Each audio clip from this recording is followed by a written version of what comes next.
ships. It's an incredibly complicated and highly contentious part of any anime. Regardless of the substance of the anime, if there's characters on screen who appear to have any semblance of chemistry, people will begin to ship them. Whether the anime be about high schoolers battling against zombies or children who grow up to be incredible ninja, there will always be people who ship certain characters with other characters. And sometimes we're correct about our ships. Sometimes we get the exact ship we want. And sometimes ships are never formed. I'm looking at you, One Piece. In fact, more often than not, the fan base won't like the ships that are created. And this is because we're all our own individuals. We like certain things about certain characters and believe that they would match up with other characters well. This is an incredibly individual experience, and it's what makes consuming fictional media fun. And in a show like Naruto, where almost every single main character ended up with another main character in a relationship, so one day they could have children that would make a new TV show where there's more relationships, there's more problems.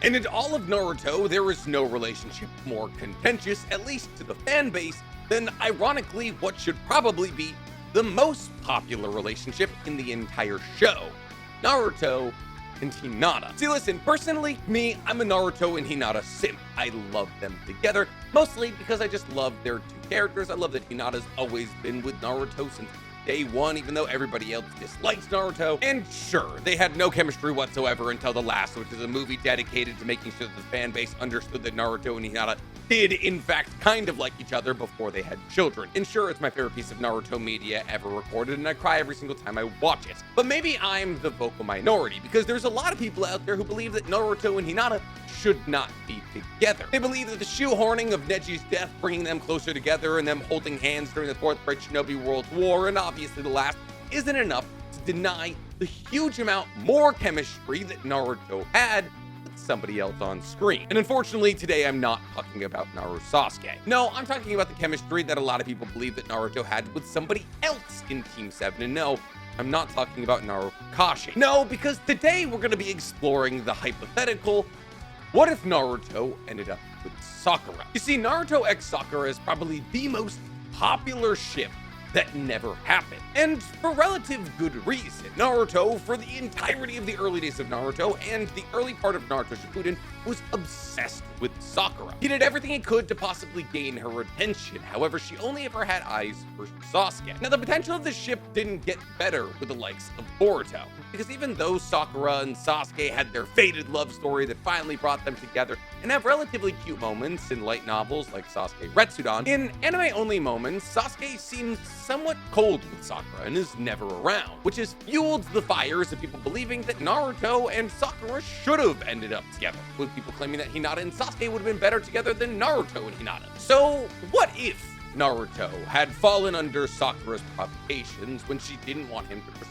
Sasuke? What if, when Sakura confessed her love to Naruto, he fell for it? What if Naruto x Sakura was a real thing? Well, before we get to talking about hypothetical ships, guys, please, for me, like this video, subscribe to the page, hit that noti bell. And if you guys like me talking about ships in anime, you're gonna love my other channel, The Weeb Commander, where I talk about all other anime outside of Naruto or Boruto. And if you like me talking about anime in my ship, then you're gonna love my anime podcast, because me and Danny Mata, my anime life partner, talk about everything that happened in anime this week. It's available on YouTube, Spotify, and podcast. So what is the purpose of today's video? Are we going to be exploring and ranking and explaining the deep, sensual fanfics of Naruto and Sakura finally realizing after all these years that they actually should have been with each other? No, but I'm about to hit 500K, so maybe that'll be the 500K special. I don't know, you tell me. Today, I actually want to be exploring the hypothetical plot ramifications of what would have happened if Sakura and Naruto had ended up together. Because outside of Naruto and Sakura going kissy kissy, there's actually a lot of very important things that would have happened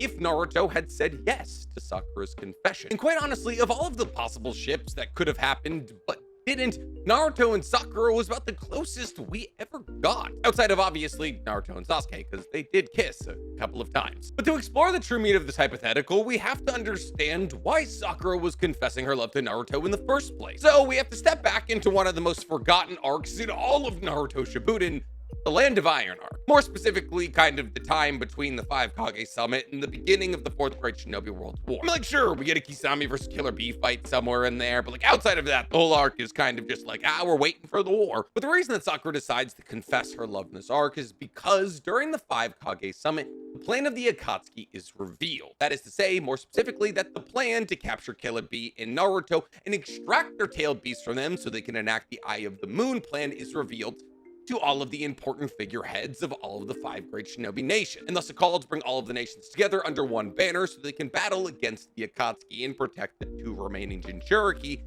is made. And Sakura, upon realizing that Naruto has become public enemy number 1 for the most powerful organization on Earth that's already killed multiple key members of society, be they Jinchuriki or Asuma, decides that she doesn't want one of her close childhood friends who she's recently come around on and also recently just saved the village from Nagato to get captured and killed by the Akatsuki. And thus Sakura takes it upon herself to lure Naruto back to Konoha, where he'll be safe. As Naruto at this point is not only public enemy number 1, but also still very much on his trail of trying to get Sasuke back to the village. However, Sasuke's very public involvement with the Akatsuki, I mean, he was literally just saved from the summit by Toby, makes him what Sakura would deem as a very dangerous person to be around. And thus, since Sakura figures out that pursuing Sasuke is basically like pursuing the Akatsuki, and the Akatsuki want Naruto, that she should try whatever she can to protect Naruto. And since Sakura understands that Naruto has always had feelings for her, she decides that the best way for Naruto to not be killed by the Akatsuki is to confess her love to him, or confess her love to him. Sakura at this point has kind of been through the ringer with Sasuke, and it only gets worse after she confesses her love to Naruto. And thus, somewhat in a moment of trying to convince herself to give up on Sasuke, but also convince Naruto to give up on Sasuke, she confesses her love to Naruto and says that together they should both give up on Sasuke and go back to the village and start a life together, basically. And that, while not great, I mean, it is basically emotional manipulation, is what she landed on. But in that moment, it was all that Sakura believed that she was capable of doing to help Naruto. And to be fair, if one of your friends was endlessly pursuing a terrorist who just attacked the leaders of the G7 countries, you'd probably try to stop them too, even if it did mean slipping your shirt down a little bit to try and entice them back to your home village. But Naruto sees through this ruse and tells Sakura that he hates people who lie, thus pretty much cementing forever that Naruto and Sakura isn't gonna happen, or at least not yet. But what if he hadn't seen through the ruse? Or what if he had seen through the ruse and just decided to give up on Sasuke and go live with the girl of his dreams? Well, ironically, plot-wise, not a whole lot would have changed. At least I think. See, pretty much directly after this confession, we have Sasuke versus Danzo, which is hype, obviously. But if you remember, there's something that happens after Danzo explodes that Sakura pulls up. And Sakura is given an opportunity to assassinate Sasuke, which unfortunately she doesn't capitalize upon because she still has feelings for Sasuke. And upon realizing that Sakura is just as useless to him as she was before, Sasuke tries to kill her, from which Kakashi saves Sakura from. And at that point, Kakashi and Sasuke begin to battle it out. Well, someone make the argument that if Sakura had sworn off Sasuke and gone to live with Naruto, that in that moment she wouldn't have hesitated and possibly killed Sasuke. I'm gonna say no, she wouldn't. See, sure, in this circumstance, she has sworn off Sasuke, and sure, maybe she started a relationship with Naruto. This was hours, if not at most a couple of days after the confession. Feelings don't just go like that. Sakura still would have hesitated upon seeing Sasuke, even if she had sworn him off. And the situation would have played out in the exact same way. And sure, Naruto, Kakashi, and Sakura find themselves up against Sasuke. But before they can even truly fight, he's saved by Toby once again. Now, you could reckon in this battle, Naruto would be more cutthroat if he had sworn off Sasuke, but he didn't even have a moment to be cutthroat. And Toby and Zetsu were watching the fight. The second that Sasuke was put in any danger whatsoever,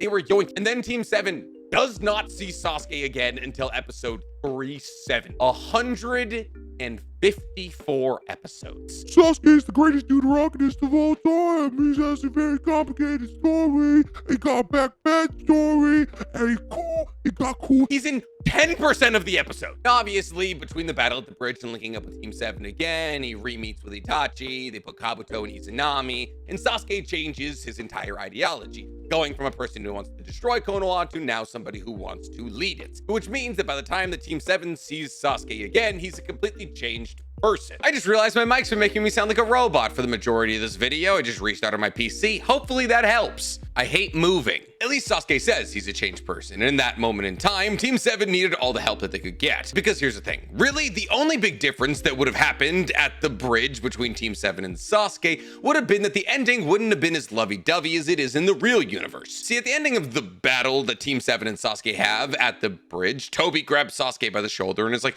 all right, don't talk to my son ever again. But in actuality, he's like, Sasuke, you love fighting too much, you're too injured and too tapped out chakra-wise to continue this battle, we're leaving. At which point Naruto gives Sasuke the, I'm gonna get you back, I always knew I was gonna get you back, I always knew it was gonna take a lot of work, but one day my best friend will return to the village speech. In the hypothetical universe when Naruto and Sakura have not only sworn off Sasuke, but come together as a couple, that speech probably doesn't happen. In fact, that speech would probably look a lot more like Naruto being seething mad with Sasuke for trying to kill his newly acquired girlfriend. A bit like how he reacted to Hinata getting stabbed by chakra rods by Pain minus all the tails. But even if, hypothetically, the tails did come out, Toby was still just gonna warp Sasuke away. And then, like I've already said, we don't see Sasuke again, at least with Team 7, until episode 370, when not only both Sasuke and Naruto are different people. See, because obviously Sasuke, prior to meeting up with Team 7, links up with his older brother Itachi, and they go on a little mission together to put Kabuto and Izanami. But Naruto also goes on a journey of self-reflection. He goes to train with Killer Bee, basically immediately after the whole bridge event. And in this journey of self-reflection, Naruto goes to the Waterfall of Truth, where he battles against an evil version of himself that reflects all of the hatred and guile inside of him. And he battles against Kurama so he can suppress him to his will to become a perfect Jinchuriki who's able to manifest a KCM-1 cloak. And while obviously this journey of self-reflection is more about Naruto trying to battle the darkness within, in the hypothetical universe where him and Sakura are a thing, a part of that hatred inside of him would be hatred towards Sasuke, which he would probably excise during this journey. So just like with Sasuke, Naruto also comes into the war a different person. So when these two people who found Christ before the Fourth Great Shinobi World War come together in episode 370 of our hypothetical universe, not only would they both be more willing to accept each other, even in the circumstance where Naruto swore off friendship with Sasuke, but also, once again, they needed each other's help. And the majority of the war could probably play out similarly to how it played out in the actual universe, with the only real difference being that Naruto wouldn't hold Hinata's hand, he would hold Sakura's. Now sure, there'd be a couple of moments where Sakura and Naruto tried to make sure that each other were safe on the battlefield, which could possibly have led to some more conservative decision making on the battlefield, which could have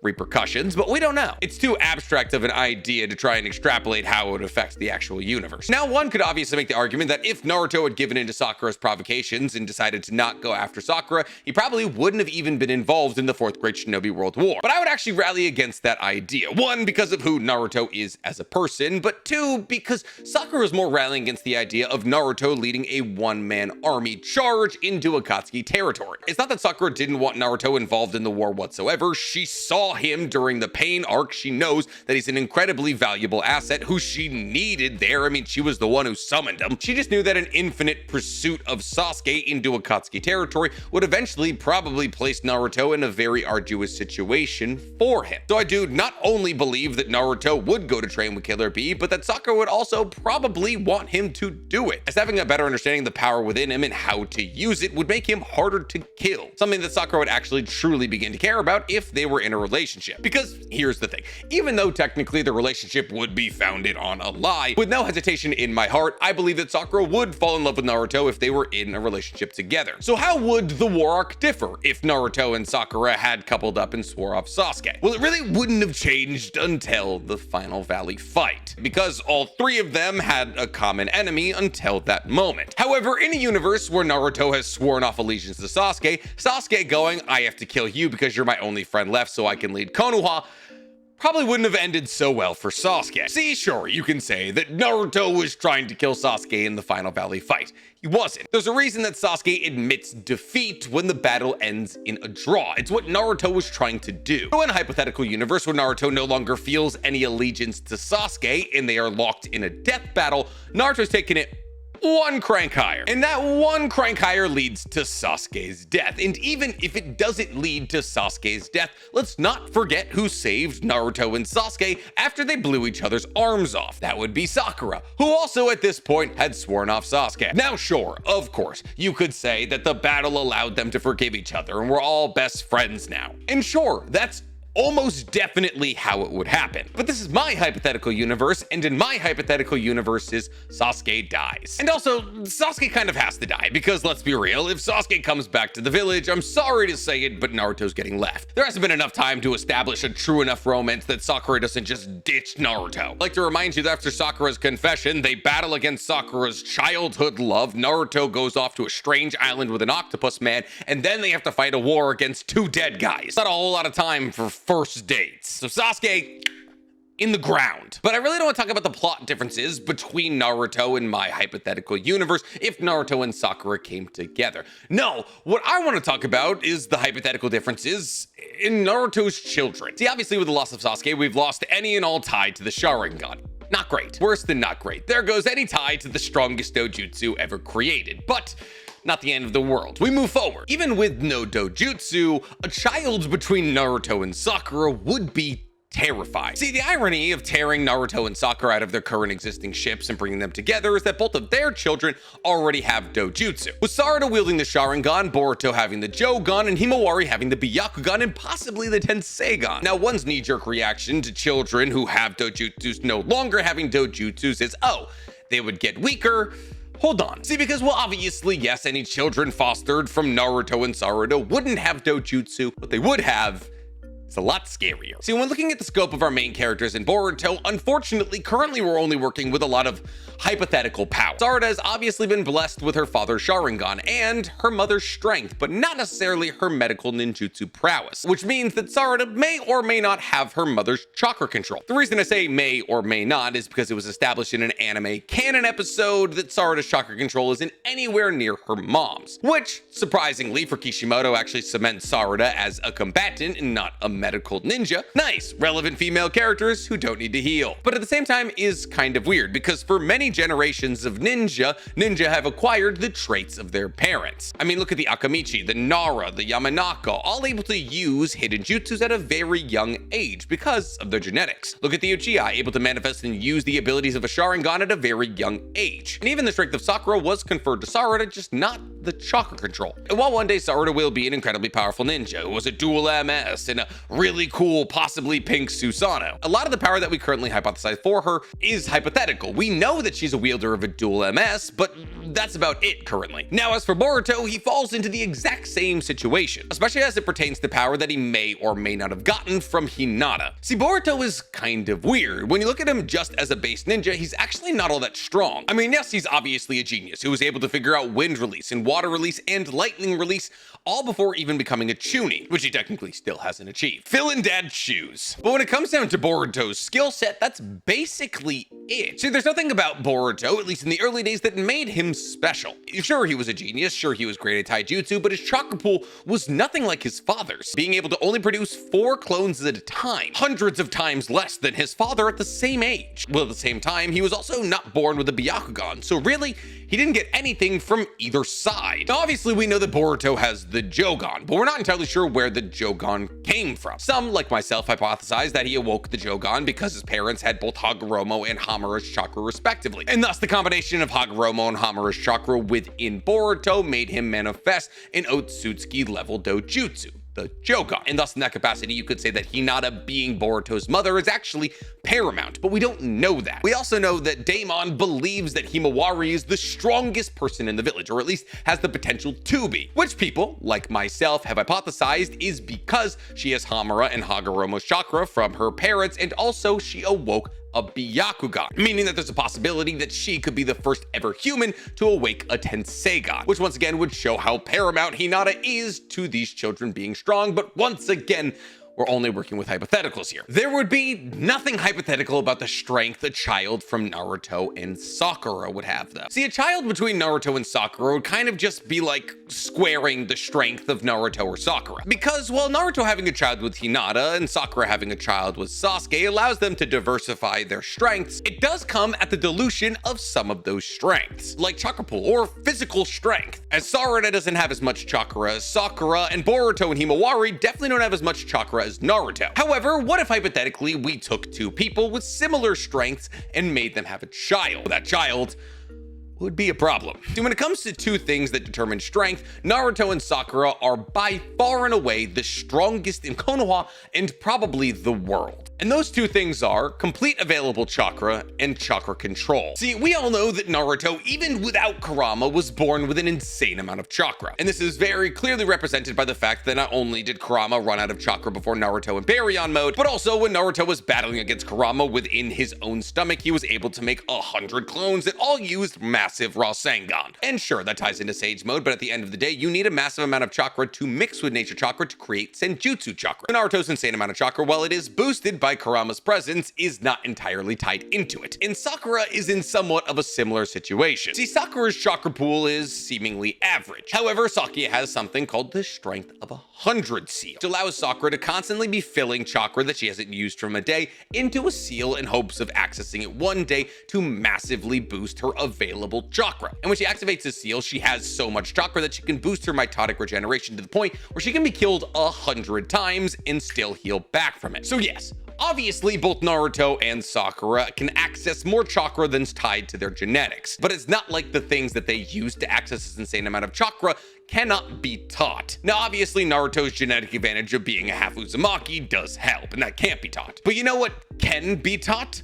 Chakra control. See, while it's an incredibly well understood fact that Sakura is probably the best person with chakra control in the world, as she's the greatest medical ninjutsu user on Earth, she can regrow entire parts of her body when she has her Strength of 100 seal activated. She has shown feats like being able to coat her hands in chakra to catch ninjutsu and throw it back at people, and her chakra control is so precise that she was able to slice open the side of Naruto and massage his heart with medical ninjutsu to keep him alive after Kurama was pulled out of him. But a lesser understood fact is the fact that Naruto is also probably one of the greatest users of chakra control in the world. See, there's a reason that the Rasengan is a rank A jutsu, because the Rasengan is considered the highest level of shape transformation in chakra. You have to be able to spiralize and condense chakra in multiple different directions simultaneously and hope it doesn't blow off your hand. However, Naruto took it one step further than that, further than any other previous user, of which the list includes Kakashi, Jiraiya, Minato, and Asura. The Asura one's filler. Just take the other three. Naruto was able to accomplish something that both Minato and Kakashi tried to figure out,